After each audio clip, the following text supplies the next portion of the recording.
कहा जाता है कि शिक्षा मंदिर है और शिक्षक भगवान के समान, लेकिन सोचिए जब उस मंदिर की छत ही ना हो तो वहां पढ़ने वाले बच्चों का क्या भविष्य होगा। मंडला जिले के तैलिया टोला गांव से एक ऐसी ही तस्वीर सामने आई है, जहां स्कूल भवन जर्जर हो चुका है और अब बच्चे गणेश जी से अपनी पढ़ाई की छत मांग रहे हैं। ये तस्वीर है मंडला के तैलिया टोला प्राथमिक स्कूल की, लेकिन उसका भवन ऐसा है कि कभी भी किसी बड़े हादसे को दावत दे सकता है। दीवारें टूटी, छत जर्जर, फर्श दरका हुआ, इसलिए बच्चों को मजबूरन गांव के रंगमंच में शरण लेनी पड़ी। लेकिन अब वो रंगमंच भी नहीं बचा, क्योंकि गणेश उत्सव के चलते 10 दिनों के लिए वहां गणपति विराजमान है। अब बच्चों के पास छत भी नहीं और विकल्प भी नहीं। गणपति जी के पंडाल के नीचे ही अब शिक्षक तख्त लगाकर बच्चों को पढ़ा रहे हैं। जब प्रशासन से कोई सुनवाई नहीं हुई तो इन मासूम बच्चों ने अब खुद भगवान श्री गणेश से गुहार लगाई है। अपने हाथों से आवेदन लिखकर बच्चों ने गणपति जी से एक नई छत, नया स्कूल और एक सुरक्षित भविष्य मांगा है। मामले में स्कूल के शिक्षकों का कहना है कि हमने प्रशासन को कई बार अवगत करवाया, अभी तक कोई ठोस कदम नहीं उठाया गया। वहीं गांव के सरपंच दुर्गेश धुर्वे ने कहा कि हमने अधिकारियों को पत्र लिखे, जनप्रतिनिधियों से मिले, लेकिन अभी तक स्कूल भवन को लेकर कोई कार्य नहीं हुआ है। अब सवाल यही उठता है कि जब बच्चे अपनी पढ़ाई के लिए भगवान के दर पर आवेदन लेकर खड़े हों तो सोचिए सिस्टम कितना असहाय बन गया है। अब देखने वाली बात यह होगी कि प्रशासन कब जागेगा और इन बच्चों को एक सुरक्षित, मजबूत और स्थायी स्कूल भवन कब मिलेगा। भगवान जी, हमारा स्कूल टूट गया है। हम मजबूर होकर आपकी शरण में हम आए हैं।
बेटा आपका नाम?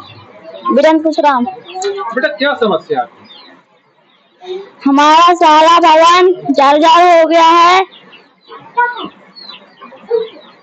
इसलिए हम बाबा जी को एक पत्र दिया है। सारा भवन जल्द से जल्द बन जाए। नहीं, कोई नहीं सुन रहा है। नहीं। तो पापा से आपने क्या बोले? बाबा हमारी बात कोई नहीं सुन रहा है। सब अधिकारियों लोग को सद्बुद्धि दें और हमारा सारा भवन बन जाए। सर, हमारा स्कूल पिछले 1 साल से जर्जर भवन घोषित कर दिया गया। जर्जर भवन घोषित होने के बाद ग्राम पंचायत से भी निर्देश प्राप्त हुए कि आप शाला यहाँ पर न लगाई जाए, अन्यत्र किसी स्थान पर लगाई जाए। गवर्नमेंट ने किसी प्रकार से कोई भी ऐसा पत्र जारी नहीं किया कि वो अन्यत्र स्थान है कहाँ पे जहाँ पे हम अपना स्कूल बच्चों को लेके लगा सकें। हम गांव वालों से भी संपर्क किए, सभी लोगों का यही कहना है कि यदि हमको किराया शासन की ओर से मिलता है तो हम अपना घर आपको किराए से स्कूल के लिए संचालित करने के लिए दे सकते हैं। कुछ ग्रामीणों को ये भी कहना है कि आपका भवन कब तक बनेगा, इसकी भी कोई गारंटी हो तो हम आपको अपने घर शाला संचालन हेतु दे दें, लेकिन शासन से इस प्रकार का कोई पत्र नहीं है। शासन ने अपनी इतिश्री कर ली, एक पत्र जारी करके कि शाला भवन जर्जर हो गया है, अब आपको जहां लगे वहां स्कूल लगाएं। तो हमको एक सुरक्षित जगह ये रंगमंच मिला है। रंगमंच में हम अपने बच्चों को लेके यहाँ बैठे हैं। एक ही कमरा है, तो कभी बाहर कभी अंदर, बारिश होती है तो अंदर बैठ जाते हैं, बारिश नहीं होती तो बाहर बैठ जाते हैं और बच्चों को पढ़ा रहे हैं। हम अपना काम कर रहे हैं, और लेकिन इन सब प्रक्रिया में बच्चों का नुकसान हो रहा है, विधिवत हो रहा है। अभी स्थिति यह है कि रंगमंच में गजानन महाराज का आगमन हुआ है, तो वो बैठ गए हैं। कुछ जगह उनके लिए है, कुछ जगह हमारे बच्चों के लिए है, तो हम लोग उनको अध्यापन कार्य भी गजानन महाराज की शरण में करवा रहे हैं। अब इंतजार हमें भी है कि कब भवन निर्माण होगा, कब हम बच्चों को नए भवन में प्रवेश करवाएंगे। की तो बात ये सर जो है कि अपने यहाँ पे समथिंग 1 साल से ज़्यादा हो गए होंगे। हमने विभाग स्तर से जो है लेखा पढ़ी किया हुआ है, और जिला पंचायत से लेके जनपद से लेके सभी स्तर से हमने जो है लेटर लिखा हुआ है, और उसका कोई जवाब अभी मिल नहीं पाया है भवन के लिए। अब यहाँ पे व्यवस्था ये है कि यहाँ से 1 किलोमीटर दूर है ग्राम पंचायत जो पड़ता है, अपन वहाँ पे भवन है, हम चाहते हैं कि वहाँ पे बैठ सकते हैं, लेकिन बच्चे छोटे हैं, वहाँ से जाने में बड़ी परेशानी होगी। और यहाँ पे जो मौजूद है कि यहाँ पे भवन है नहीं है, शासकीय जो है ये रंगमंच है, तो इसी पे व्यवस्थित किया गया है। भवन ज्यादा जर्जर है, उस स्थिति को देखते हुए हमने इसको यहाँ पे शिफ्ट करवाया गया है, परेशानी तो ना हो। आप अब गणपति बब्बर का तो अभी त्योहार चल रहा है, और अच्छी बात है कि गणपति रिद्धि सिद्धि के दाता है, उनका यदि उनको सहयोग, उनको आशीर्वाद मिल रहा तो बहुत अच्छी बात है। उनके बीच में लोग बच्चे भी एक तरह से उनका आशीर्वाद भी प्राप्त कर रहे हैं, और बच्चे अपनी पढ़ाई भी कर रहे हैं। ये बहुत अच्छी बात है कि ऐसा एक मौका मिला है।